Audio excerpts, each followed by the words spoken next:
The funny thing about problems, Ackerman reflected, was that they never went away. They just changed into other problems. Sometimes smaller, sometimes larger, but never gone.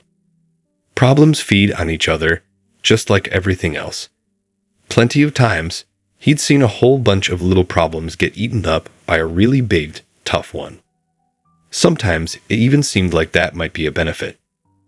Sure, the big problem was huge and dangerous, even deadly, but it threatened everyone. The whole community could work together to take it down. The thing is, as soon as that happened, 100 new, smaller problems would show up to feast. In no time at all, everything would be right back where it started. Take this town, Evota Falls. It had been a good town once, or at least a good idea. The railroad needed a resupply stop, a place to store things in the middle of the long trip through the desert. Someone thought the workers might pay for a little entertainment in the off hours, so then there was a saloon.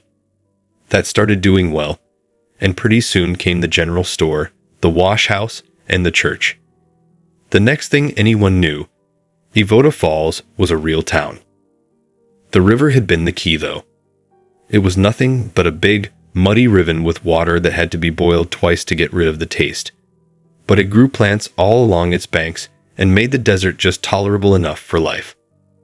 At least it had, until that canal was dug about 40 miles upstream and diverted the water. The falls were nothing but a big red cliff overlooking a dry riverbed. The plants were dead, and Evota Falls was dying. That had been the big problem. All of the little ones got chewed right up by that.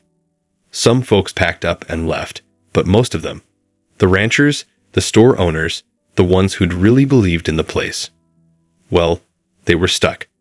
They'd sunk their money into the town, and they were well and truly sunk along with it.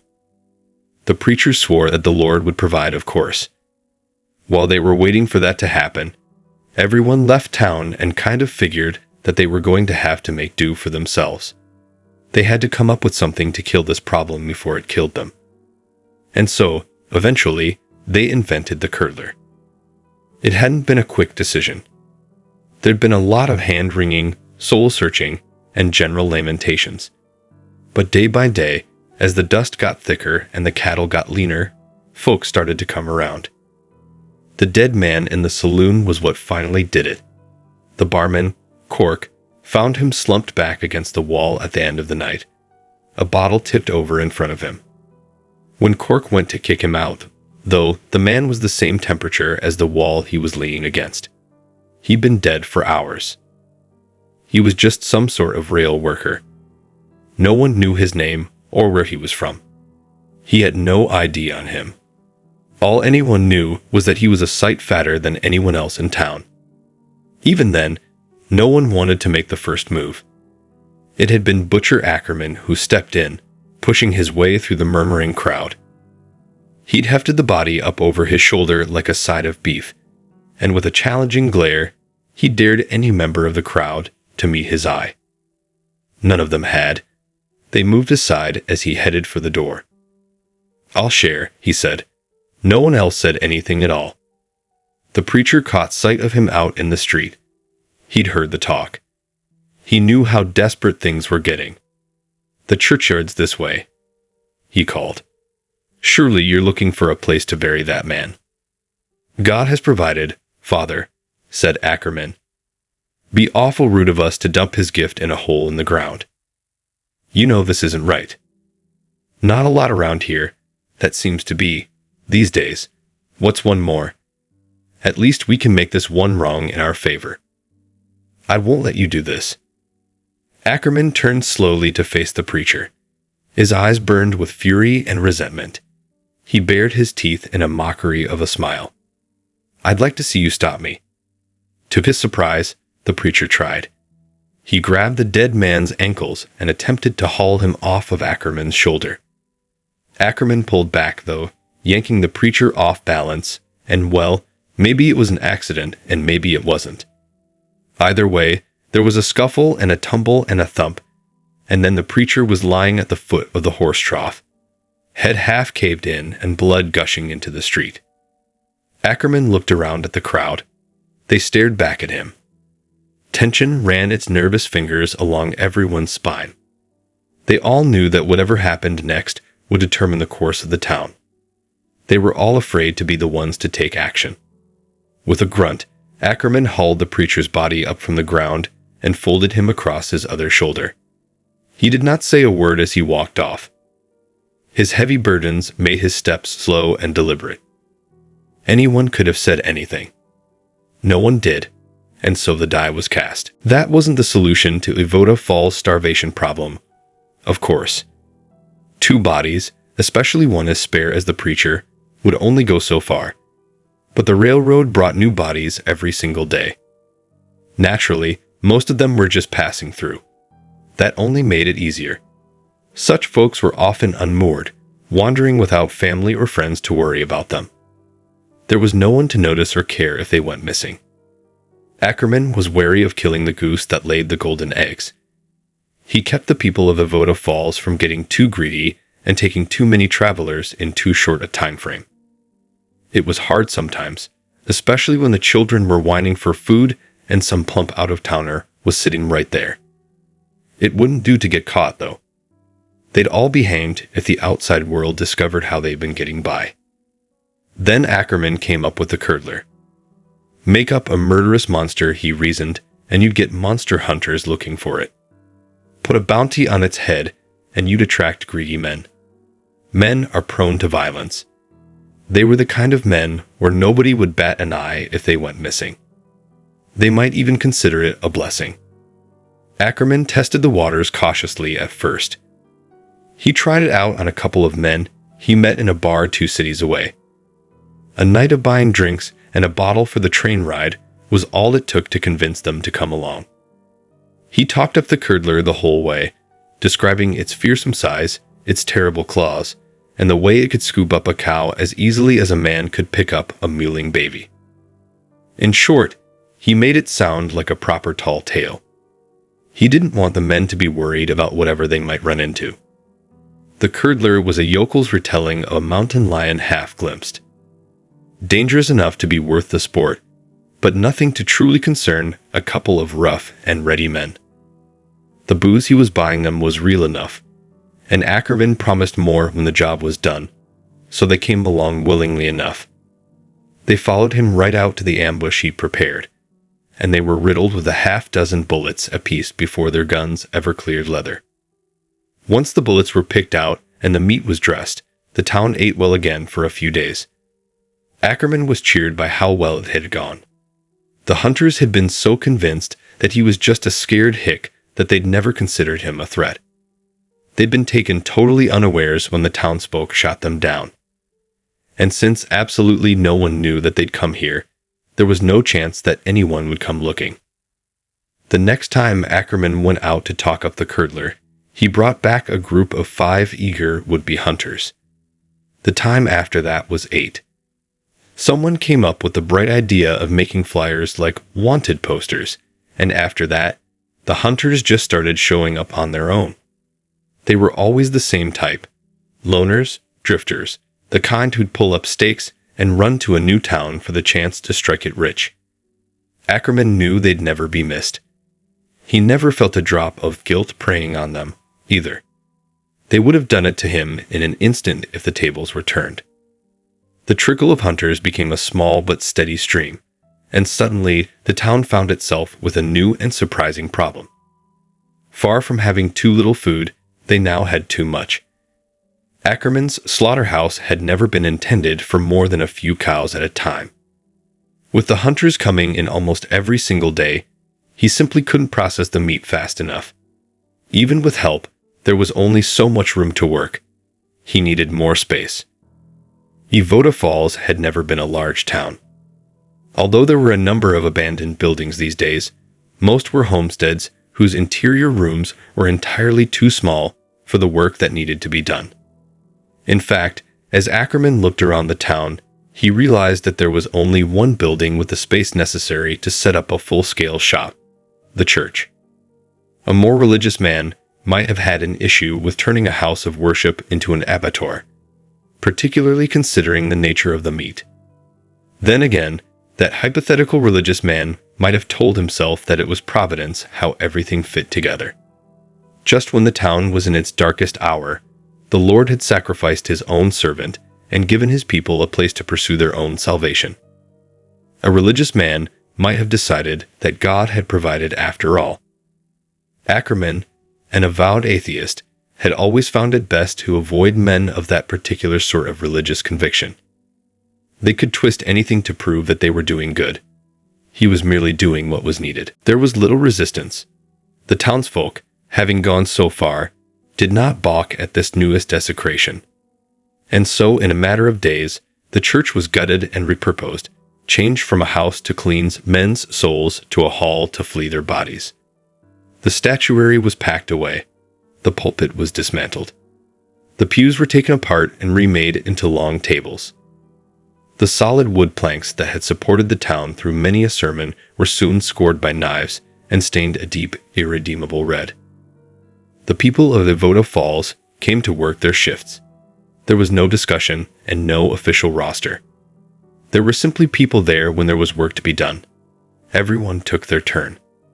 Slowly, Ackerman found the work taken away from him. He would arrive at the church to find the bodies already separated, the offal discarded, and the boiled bones being ground into meal. People nodded when he arrived, but did not step aside for him to take their place. He was in charge now. Everyone knew it. One Sunday, one of the men greeted him with, "Hello, Reverend." "Absolutely not." Ackerman's voice rang out over the clamor of the charnel house. Knives skittered against bone. Wheels ground to a halt. Everyone turned to look. "We did this," growled Ackerman. "For good or for ill, this is our doing. We will live or die here by our own deeds, our own words, and our own hands. This is the work of men, not God's. If you want to give away the credit, or the blame, I won't presume to say which, you can leave my name out of it." He turned on his heel and walked out without giving the man a chance to respond. No one ever addressed it. But a few days later, when someone called him mayor, Ackerman didn't object. If they needed a title to set a man apart, then so be it. This was one he could accept. Though the physical work may have been shifted to others, Ackerman found himself far from idle. Now that starvation was no longer imminent, the thousand problems that came along with society began to reassert themselves, along with some new ones that were unique to the town's situation. For example, there was the matter of temporary housing. All of the folks who'd come to hunt the Curdler needed some place to stay while they were in town. Never mind that they all ended up at the church before the first night was through.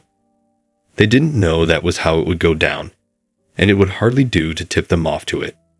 So they had to have rooms with beds, and they had to be fed. If they'd come in on the early train, then they had to be discouraged from getting too inquisitive and wandering around town too. Most of them were far more likely to be drawn to the saloon than to the church, but it never hurt to take caution.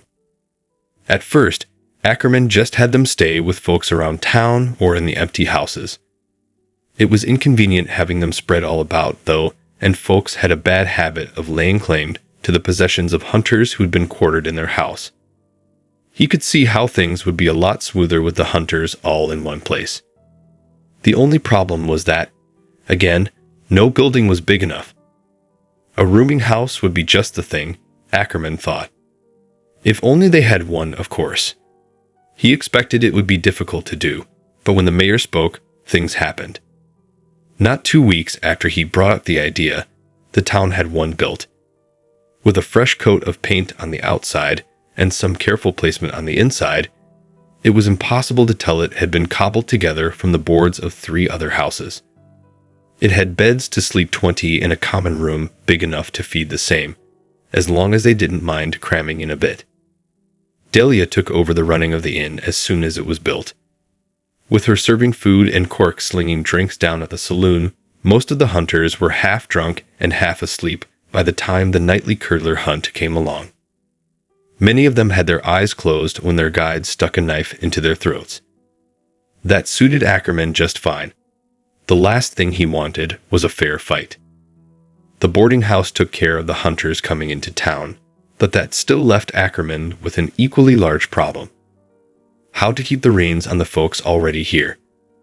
Everyone had been in accordance when survival was on the line, for certain, and most of them understood that there was no uncrossing the line they'd crossed. But there were some who, once their bellies were full and the money from the vigilantes' pockets had transferred to their own, started to think that maybe it was time to move on from Evota Falls. Ackerman couldn't allow this. Here in a tight-knit community, they all kept each other honest. If folks started wandering off back into the world, though, where people didn't understand the necessities life could demand, well, they might say anything then. It would only take one person looking to expunge their guilt to bring a whole heap of new trouble down on Evota Falls. When the first grumbles of discontent started to make their way around town, Ackerman addressed them head-on. He called out the perpetrators, a family by the name of Soulfield, and let it be known that leaving was not an option. That wasn't any more than a bandage over a gut shot, of course, but at least it was something. It kept the complainers from just getting on the 12:35 train and riding right out of town in full view of everyone. If they'd done that, there'd be nothing Ackerman could have done to stop them. Too many direct witnesses, with the repercussions to themselves too far away. There would have been an outcry if he'd laid hands on them at noon. The Soulfields weren't certain of that, though. They'd been there when Ackerman had fought the preacher. They'd worked their shifts in the Red Church. They knew they were turning against the town, and they were afraid to face Ackerman directly. They packed up quietly in the night and tried to sneak out of town on the 6:14 morning train. When they stepped onto the train platform in the thin dawn light, Ackerman was waiting for them. He detached himself from the thick wooden support where he'd been waiting and walked toward the huddled trio, silent as a ghost. Kaz Solifield never even saw him coming. His eyes were fixed on the track, scanning for the arriving train, when Ackerman slipped up behind him, kicked his legs out from under him, and snapped his neck. His wife Julia screamed, but Ackerman pushed her onto the tracks and shot her in the back as she stumbled. Her blood coated the rails and sank into the sand, but Ackerman didn't worry about it. It would be cleared away and covered over as soon as the train arrived. Their son, Luke, stared wide-eyed, too shocked to move. Ackerman took the young teen by the shoulders and gently led him away from the platform. "Come on, son. None of this was your fault. Let's get you back home." As they stepped off of the platform, Ackerman slashed the boy's neck. The blood fountained outward, falling in a crimson fan on the desert scrub. Ackerman kicked more sand over it, pleased with his work. Not a drop had spilled on the difficult-to-clean boards. He dragged the bodies away, piling them into a small wooden cart he had stashed nearby a week ago. Ackerman had been waiting on the train platform every morning since he'd heard the Soulfields complain. From the moment the words left their lips, this end had been inevitable. The church was silent at this time of day.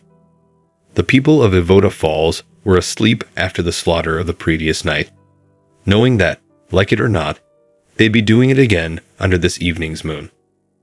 Ackerman hauled his grin trophies inside, barred the door behind him, and set to work. Ackerman had been a butcher long before the title of mayor was thrust upon him.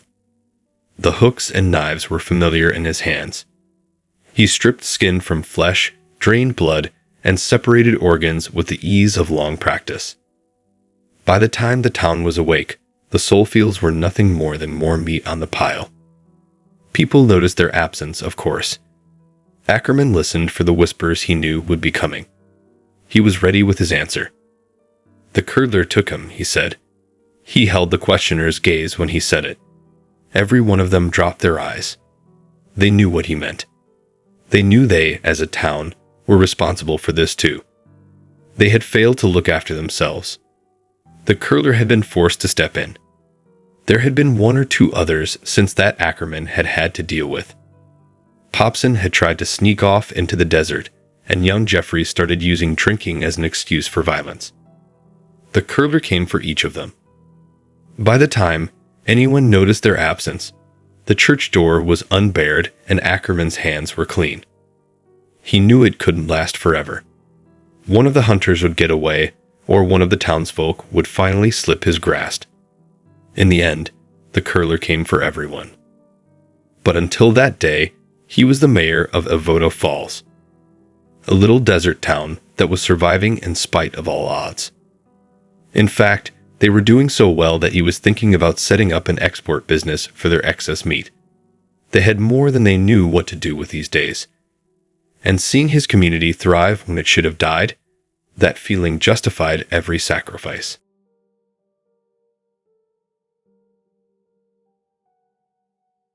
I had a wife once, eons ago, but I can't remember her name.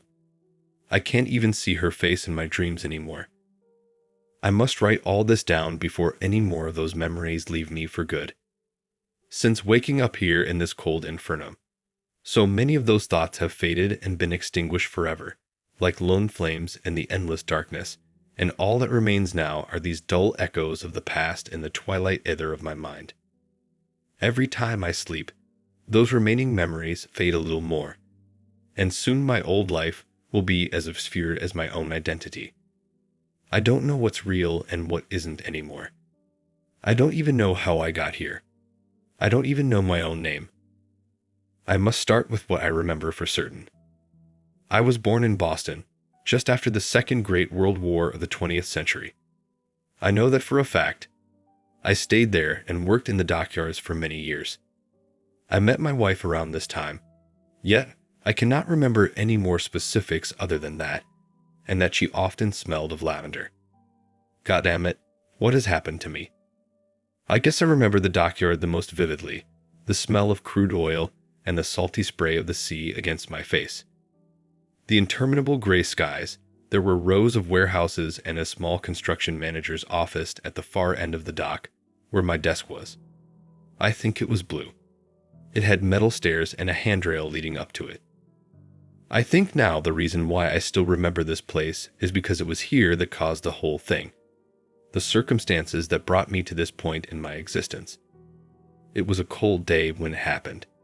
It was raining hard, and I couldn't see much beyond 20 feet. Everything was a blurry gray smudge. Even the rows of ISO containers ahead were almost indistinguishable from each other. That's when it happened. Marching down the main thoroughfare, I heard a foghorn blare out somewhere at the edges of the mist-covered dockyard. Then, as if coupled with the sound, I felt something move closer behind me. It cast a shadow over me in the rain. My head darted around, expecting to face some giant monster lifted right out of my childhood nightmares looming up over me in the downpour. But instead, it was the back end of a truck reversing closer, bearing down on me. I barely had a moment to scream or slap the back of the van to alert the driver before it hit. It pinned me against a concrete barrier, and I felt the crunching of my legs between it and the rough wall at my back. For an instant, the pain in my legs was agonizing, and then I felt nothing from my stomach down. I sagged down into myself and almost vomited. My head fell against the back of the truck, and I felt as if I were about to pass out. The pain above my waist was indescribable. My vision blurred, and all I could see were these specks of orange. People in high-vis coats, all coming towards me. The pressure in my skull throbbed, and I think I heard someone ask me something. But the pain took over, and everything went black. I wasn't sure how long I was out for, but I eventually awoke in a daze, with all manner of medical tubes and ECG monitors hooked up to me. They had taken me to Boston General Hospital a plus E, and I had woken up a week or two later, so they told me. Everything, apart from my legs, burned.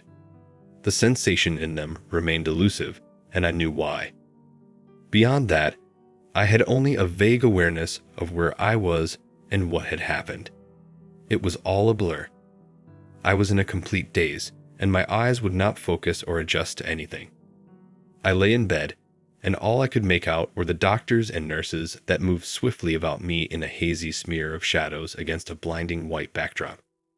I briefly recall now that I was lulling in and out of consciousness when I heard the doctor explaining to me that I would never walk again, and, in all likelihood, would be confined to a bed for the rest of my natural-born days. It was like a single spear right through my heart. What would life be like without mobility? After he left, I sank back in on myself and slept. Time meanders forward without definition. The hospital kept me on a steady supply of pain relief medication. As a result, I spent a great deal of time heavily sedated or unconscious. I can only assume I must have been in that ward for over a year, because the leaves fell off the trees twice outside my window. I hated the place. There was an old man in the bed opposite me. He would do nothing but stare vacantly at the ceiling, and it really began to annoy me. Everything about my entrapment did. My only reprieve from the pain was my own mind and the imagination that stemmed from there. Whenever I did wake up from the slumber, I would press for morphine from the analgesia pumps and send myself right back down into that nameless nothingness. It soon became my escape from the prison of reality. It became entertainment, morphing into addiction. The longer I slept, the more vivid and surreal my dreams became. I soon lost interest in the outside world, and ultimately, my mind retreated into itself. I lived in a realm of pure delusion, no longer considering myself a part of reality. In my mind, my dreams were real, and I no longer had to suffer. All I had to do was stay in them. This must have gone on for a very long time. I must have been edging on being comatose for months. Then things began to change. I remember that after one dose, I closed my eyes, seemingly for the last time. I had somehow found a way to stay under for much longer than usual. I forced myself into a deep and dream-filled sleep. It was long and steady. I slept and slept. The amount of time that had passed was completely indiscernible to me. I just felt like I was drifting along endlessly in an ocean of infinite time. Then I opened my eyes at some point. Maybe for the first time in months. When I opened them again, I was faced with the searing halogen burn of the ward's ceiling lights, their glare cutting downward into my retinas. I squinted and looked away for reprieve. But as I lay there, my eyes slowly adjusting and taking in the surroundings once more, I realized something was wrong. Everything was not in its correct position. It was not the ward I was accustomed to. It was no longer filled with hurrying doctors and unresponsive patients in the other beds. There was something bizarre about it all now, and at first I figured it was just a dream. Yet, it was not. There was a schism in the building. What is it? What's going on? Even the old man was gone. I blearily looked across and noticed something in the center of the room. There is some kind of hole in the ground. It took on the appearance of a meteorite crater. A mound of broken tiles and earth surrounded it. When I fully realized what I was looking at, I recoiled and didn't know what to do with myself. I dared not go near it in the beginning, but I guess an hour had passed, and I decided I must have a look. I remember somehow rolling out of bed and crawling across the room and towards the shaft. I dragged my weary body across the cold tiles with a groan. Once at its edge, I peered down into absolute blackness, yawning at the abyssal night. From the bottom, there was an eerie draft or a howl that seemed to want to tempt me in. I was down on my stomach as I stared down into that horrifying void. Drool fell from my sedated mouth as I looked down with my emaciated arms folded over each other. The pit below me was like the bottom of the ocean. It sloped down and backward like a dreadful mineshaft. After some time pondering and realizing I had nothing really to lose, I went in. I crawled in all the way, and as I did so, I had the sensation of going down the U-bend of a giant toilet.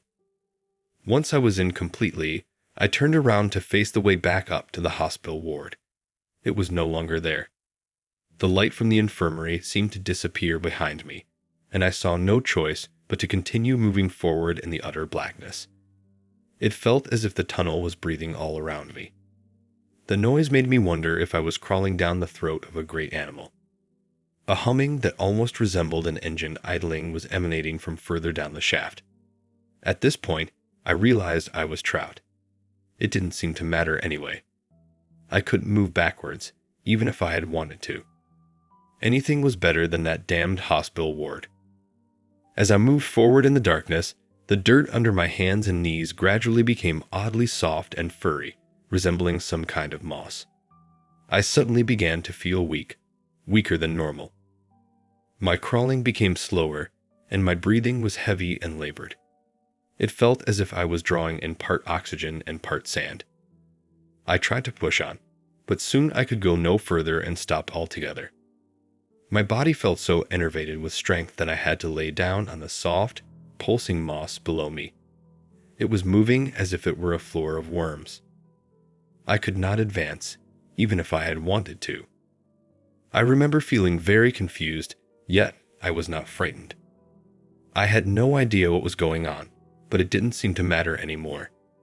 The humming continued, and the chimes of some unseen metallic objects became louder and louder. I soon felt myself swirling around as if I were in a pool of thick, salty water.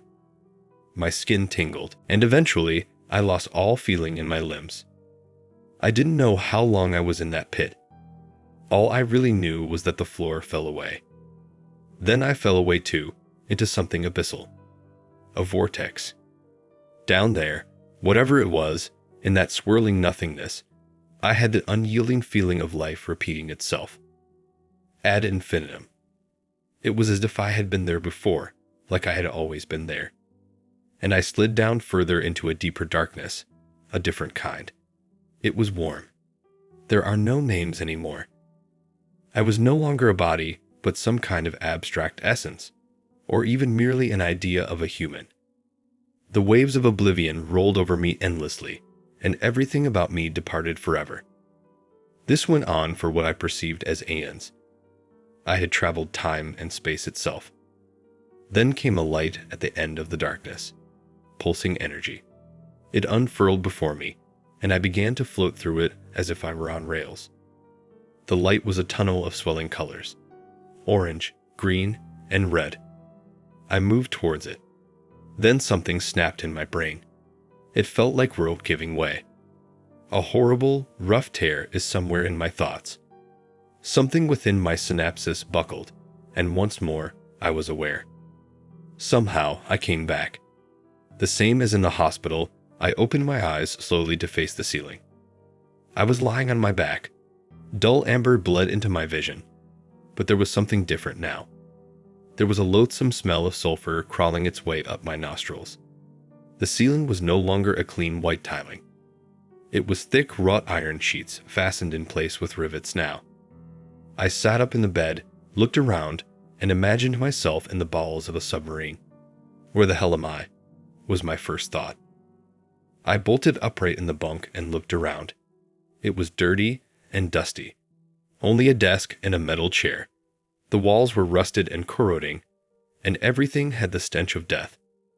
I was wearing a set of faded blue overalls with boots that looked like they were salvaged from the bottom of the ocean.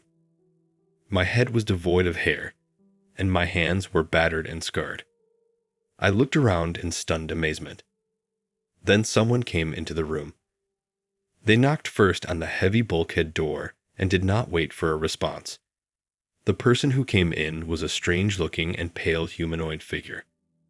They said their name was Ackerman. They gestured for me to stand up, and after a brief visual examination, they then asked me to follow them out into the hallway of this bizarre and rusting labyrinth of industrial shafts, tunnels, and air vents. I blearily followed behind Ackerman, trying to snap myself out of this nightmare. That was what I hoped it was anyway. "Where am I?" I asked as I followed him. "Beg your pardon." Ackerman replied over his shoulder. "I mean, where am I? What is this place?" "Are you skunked in the head?" Ackerman said. "I don't understand." The blur of nameless humans swam by me in the hallways. They looked smooth and unclean. They all wore an amalgamation of ceramic and neoprene that had the appearance of bodysuits designed to be an extra layer of skin. No one has any hair anymore. All their features are strangely rounded and soft.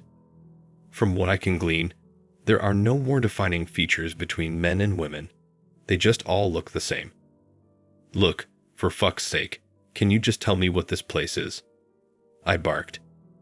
You're in the last cube, friend. This is all that's left. And we will not tolerate obscenities here. I shuddered at the sentence. What is the last cube? This is the last doubt. The final bastion against those out there. When I looked across at them, I realized their faces had tightened and contorted. What's out there? I asked. Everything. Ackerman said, and their eyes glazed over with a horrible gray awareness. You really don't know where you are, do you? No. Jesus fucking Christ. What year is it? We honestly don't know. But our scientists estimate, using the Christian clock, that it is the century of 6100. With that, I stopped walking, fell against the railings of the walkway, and sobbed. No, no, no, no. I had a wife. We lived together in a house where there was sun. There was the sea. What the fuck is this place? I shrieked in protest and clawed at my uniform. Ackerman stood over me like a wall of stone. I don't know what world you're referring to, but this is it. This is all that's ever been. That's not true. What about the Romans? What about the British Empire? What about the dinosaurs? I panted. You've lost me completely, Ackerman said with a confused frown. This plane has always been shrouded at night. That's all there's ever been. That's all there ever will be. That's not true. I fucking remember it. A common symptom from the wake-up procedure. So you're saying I've been artificially awoken. We found you in the Twilight Lands and brought you back here. It took days to stabilize you. And now that you've awoken, you can't seem to comprehend the reality you're in. As I said, a common symptom of the wake-up procedure. No. Fuck you. This isn't real. I screamed and tried to stand up. Ackerman had no words. They simply looked down at me with pity. I'm not sure where you have come from. I don't know what you know, but this is where you are. So you better deal with it, or the higher order is going to carve you up and toss your body to the pits. Do you understand me? We're all hungry, friend. But there's no room for abstraction. If you don't tug the line, then they'll use you for something else. I closed my eyes and sobbed some more. Ackerman told me there was no light left up there. It's only darkness. At some point in the past millennia, the sun died. The world fell into an eternal night, and with it, grotesque entities bred and grew up there. Things that should not exist now move around in the tattered remnants of the earth. Sometimes those things try to come down here and feast on what remains of humanity. It's all too much to comprehend, if I'm being honest with myself. As I write this, I do not know what is real and what isn't anymore. Yet they tell me that the world above is dead and we must stay down here to stay alive. Nothing makes sense to me. I wonder if my old life ever existed. Is this life just a dream, and am I still in that wretched bed? I am positive that my old life was real. But I must acknowledge the possibility that I may never know now. It has been a week since I woke up here, and Orion, the bunker's leader, demands that I go to work in the protein farms. So I must. Tonight, I shall force myself back into that sleeping state to find out the truth. I long for the day when I wake up and see her face again, yet I don't know if that day will ever come or if it ever existed. I don't even know my real name. All I know is that I only dream of tunnels now.